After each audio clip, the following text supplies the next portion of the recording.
Welcome to At Your Library. I'm your host, Cathleen Clifford. Food for thought. That's what's on our minds in June this year. Joining us for the third year in a row is Lee White, who is hosting her series, Food for Thought, here at the Groton Public Library. So glad to be here. It's fun to think about it. It's fun to have it happen. Nice. We love it when you come back. For those of you who are not familiar with Lee White, she is a regional foodie and a food writer. She's been writing about food for decades, beginning as a restaurant reviewer in Worcester, Massachusetts, and now she writes 2 columns for the day's weekly papers that reach North Haven to Mystic.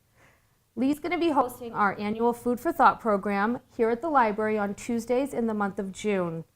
Let's find out a little bit about her. Lee, when did you discover your love of food? Well, it was not in my own dining room. My father had an ulcer, and we never had any exciting food at all. And my mother was not a good cook. Oh. But I think it was actually in college. When everybody else was complaining about the food, I thought I was in heaven. I never knew what that yellow gravy was on chicken. Oh, so you had variety for the first time. I'm not sure I ever had macaroni and cheese until I was in college. Really? We just didn't have that in the house. Mm-hmm. And we never had hash. We never had stuffing on our turkey. We never had gravy. There was never gravy in my house, no, of any kind. That's really interesting. My mother was not a good cook. But we did have a woman, my parents had a store, so they worked full-time in our store. Mm-hmm. So we did have a woman who cooked and cleaned for us. Okay. And she was a good cook. But my parents told her what they wanted for dinner. Right. Nobody ever asked me what I wanted. I wouldn't have known what to ask. Right. But I think it was college, and I've just loved food ever since. And how did you develop your love of food into a career path? Well, I don't think that most people make a living writing about food. Most people, have other jobs in addition. I started writing a restaurant review when a new magazine came to Worcester, Massachusetts. Okay. And I went down and I said, I would like to write your restaurant reviews. And these are 2 young kids. And they said, well, have you ever done it before? And I said, I've done it about as often as you ever done a magazine. Okay, fair. And they said, okay, would you give us a review? We'll see if we like it. And I did, and they said, fine. And that was 1976. And what do you like best about being a food writer? I think the best thing for me is getting, that the newspaper's going to pay you for it. Okay, so you that's can pretty good. Something new, go to a new restaurant. Yeah, I could go to new restaurants 2 or 3 times a week if somebody would pay me. The newspaper paid me, so I was anonymous. I paid with my own credit card, but when I wrote the review, then the newspaper would send me a check. Nice. And that was the best part. I still love going to restaurants, but nobody pays for me. Not anymore. Yeah. So I don't want to advertise for anybody who get in trouble, but what are your favorite types of food or your favorite types of restaurants? Do you have a preference? No. But it's interesting. Some years ago, Gourmet Magazine, which doesn't exist anymore, did a survey, a reader's survey. And one of the questions was, what is your favorite, not ethnic, favorite kind of food? Mm-hmm.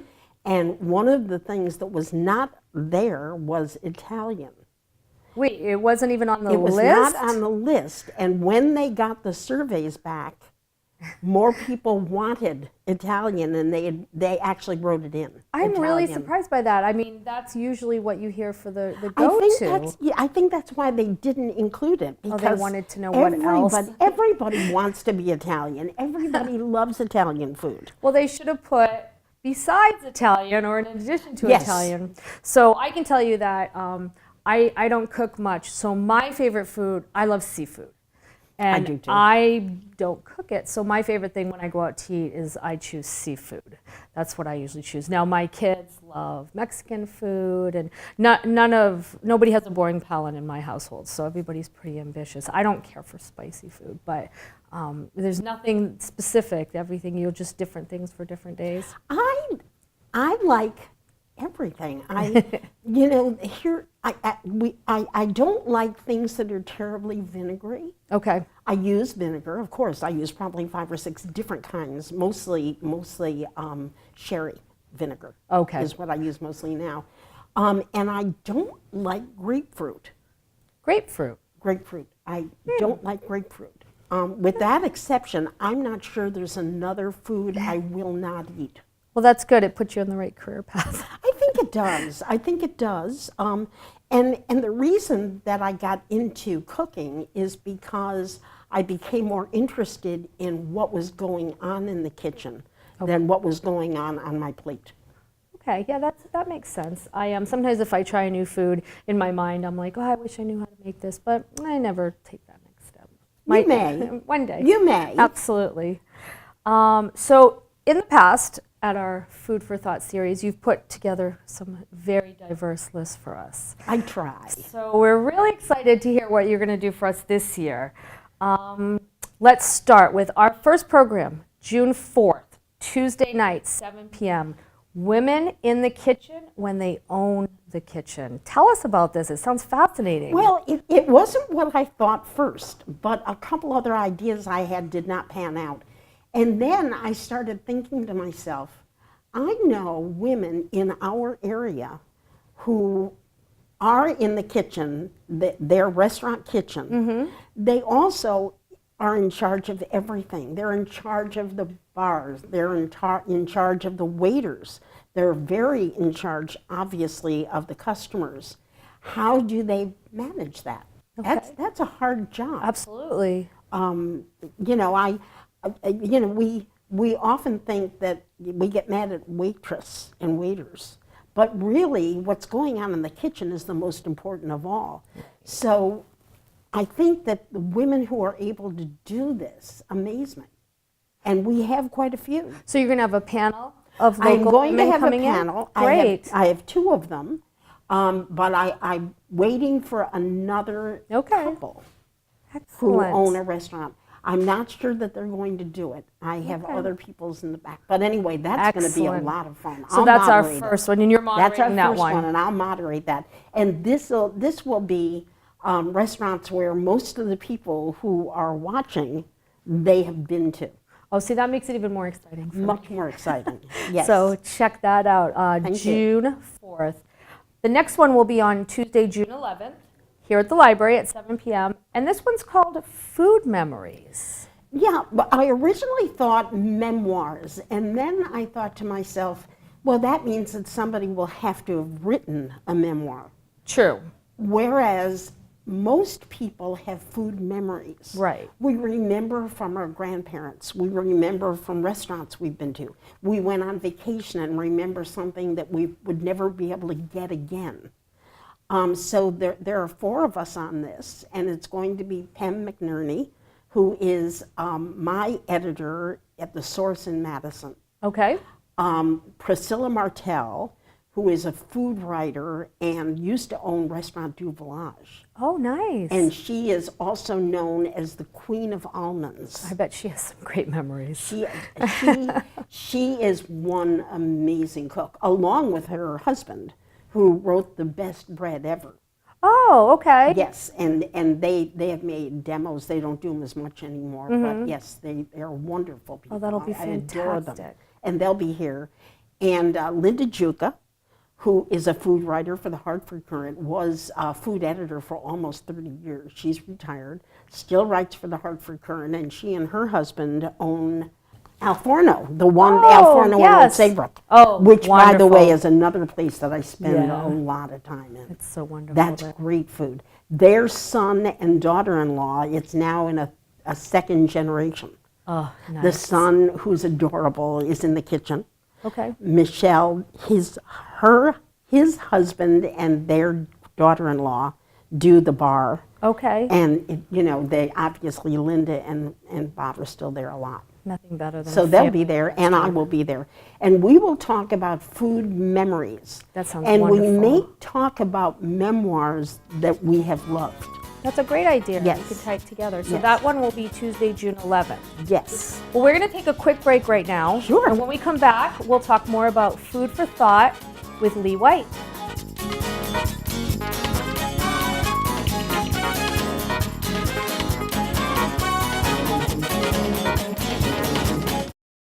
When I was your age, I was just like you, fascinated by stars.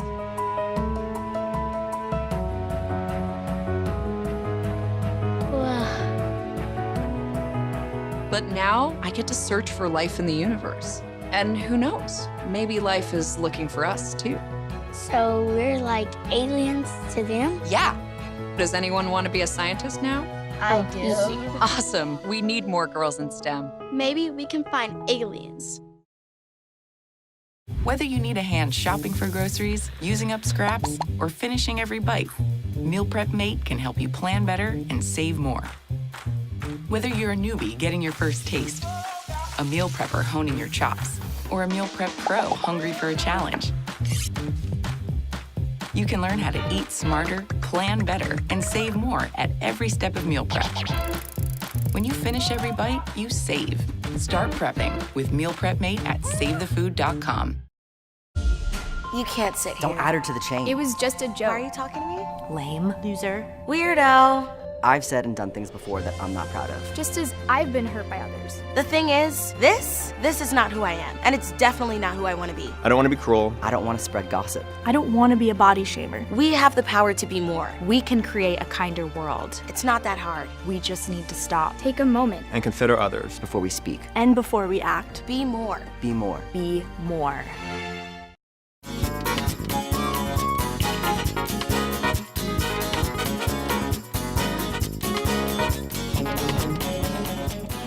Welcome back to At Your Library. We are talking about our Food for Thought series here at the Groton Public Library this June with Lee White. Thanks for coming back. Thrilled to be back. So we talked about the first 2 Tuesdays in June, and our third Tuesday, which is June 18th, we are going to feature the farmers of Firefly Farm in North Stonington. Yes. This is a unique farm. Tell us in which way. Well, it is unique because if it's called unique anymore, everything is organic. Oh, very nice. It is owned by a family whose last name is Brown. I knew Van Brown many, many years ago. I can't even remember how many years ago. His wife, Beth Tillman, and their son, Dugan, have the farm. Mostly it's Dugan that has it. Okay. It has cows, and it has chickens, and it has pigs. And I got lard there. Lard is impossible to find, by the way. You do not buy the stuff that's in a supermarket. Right. It's quite expensive, but I do buy lard about, I'd say a quart of it. Really? Just to make pies around the holidays. Oh, I that do. is phenomenal. Last year, you had a chance to sleep overnight with cows. Really? I didn't do it because I was busy when it was going to happen, but it is that kind of place. Well, it says here that the farm is certified humane. Yes. I think getting to sleep with the cows is above and beyond with the comfort Oh, level. I would love it.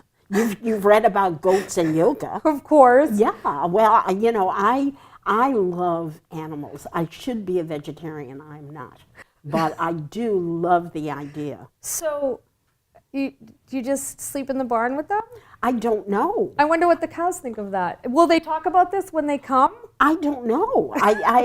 They probably do. This is fascinating. I need to know more about this. Maybe we'll do it next year. Okay. And you can do it with your children, and I'll do it too. Absolutely. I love the idea. It's really great, actually. I like the way a barn smells. Well, okay. I'm a city Okay, girl. we'll let you have that one. It just doesn't bother me. And I'm going to ask Dugan, who runs the farm, if he could bring an animal. Really? That would be phenomenal. A little pig. Oh, nice. Or a chicken or two. I think it would be great fun. I think it would be great fun too. I just love it. And it's a lovely, lovely farm. And last year we had Whitegate. Yes. And it was just so, people liked it so much. And I think that, having somebody who deals with where food comes from is a great idea for food for thought. And I think that as generations come up, we're more aware of what we're putting into our bodies again. And I think it's nice to be able to say locally sourced, we know what went into it, we know what's coming out of it, we have to take responsibility for our health and our planet, and I think programs like this really give us a different side of perspective that we normally wouldn't Well, have. does this give me a chance to say something about the CSA that I just bought? Sure. CSA is Community Supported Agriculture. And I have had CSAs before. You pay a certain amount of money, usually 12 months per week. You pay it ahead of time so that farmers know which plants to grow, and they can feed their family in the winter when nobody's doing anything.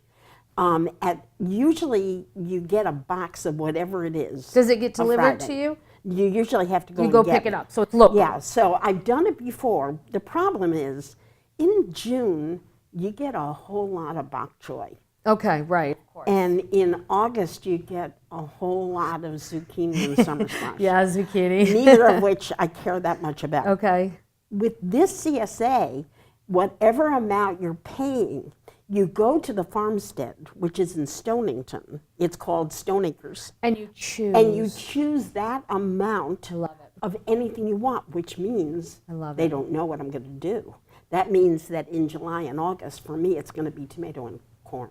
Nice. Well, it'll be other things too, but that's nice that because if there's certain things you don't care for, you have a little bit of a picky palate. Yes. That gives you more options. yes. Very nice. I yes, love I'm it. so excited about that. I am. Nice. Well, next year you'll have to tell us how it worked out. I will. Okay. Maybe we'll have them next time. That sounds fantastic. Yeah, So on June 25th, we're going to wrap up. we are. And we're going to have very awesome cookbook authors Marge Perry and David Bonham. And their Yes. new book is Hero Dinners, Complete One-Pan Meals That Save the Day. Now this sounds like I might actually be able to cook from it. The concept of the hero dinner is you are a hero when you put a delicious dinner on the table. Yes. That doesn't take all winter, all weekend, I'm sorry, Okay. to cook. This is just a great cookbook. This is their first cookbook, although they've been in the business for a long time. And somebody on Facebook talked about one of the entrees, and I immediately went to the book, and there it is. Ancho chicken pot pie with cornmeal drop biscuit toppings. All made in one pot. Can you look at this? That's phenomenal. Doesn't that look gorgeous? It does look gorgeous. And you can actually make the filling ahead of time, freeze it. You can make the Nice. biscuits ahead of time, freeze it. And then when you have When you know running you're, day, that's you're right. heading to lacrosse, you're heading to play That's right. practice, you know that that's just there to pull out. Yeah, and most of delicious. these can be made in one pot, Yes, that's great for people that which don't I like to think do the is great. dishes either. And mostly sheet pans. Really, The I sheet love pan- that. The sheet pan is now everybody's favorite thing. I love roasted vegetables. Love them. They roasted taste delicious, vegetables. and there's very I do little. too. I do too. Well, you told us a little bit about Marge and Dave. You told us so they're going to be here, Yes, they are. and what is? You already told us your favorite food in the cookbook. Have you tried any other recipes in I there? haven't. I just got this. I'm sorry, on Amazon. Is that okay to say that? It's okay to say that. Sure. I know it is. Yes. Absolutely. Yes. Yes. I love bookstores and I love libraries. but- Absolutely. We all Yes. have to get our reading materials. Well, everywhere. you know, Absolutely. Here's what places like that do for me. I look at it, I see it, and I can have it in a day and a half. Absolutely. You know. So let's wrap up. Yes. Food for thought. Yes. With Lee White, June, Tuesdays, 7 p.m. Groton Public Library. Yes. And I think our viewers need to know this. If you can't make it and you're really upset, know that we are going to record this for our library's YouTube channel. It'll be on our website, and you can review it. If there's something you thought about and you're like, what was that? You can go back and check it. So it's always worth it to go check out our website. And also, the people who are at the library will have time to ask questions too. Yes, so you which is definitely so want to fun. try to make it. And if you have any questions or you need any further information, stop by the library or call at any time. Thank you, Lee, for being with us. My pleasure. Absolutely excited for June to come. I can't wait.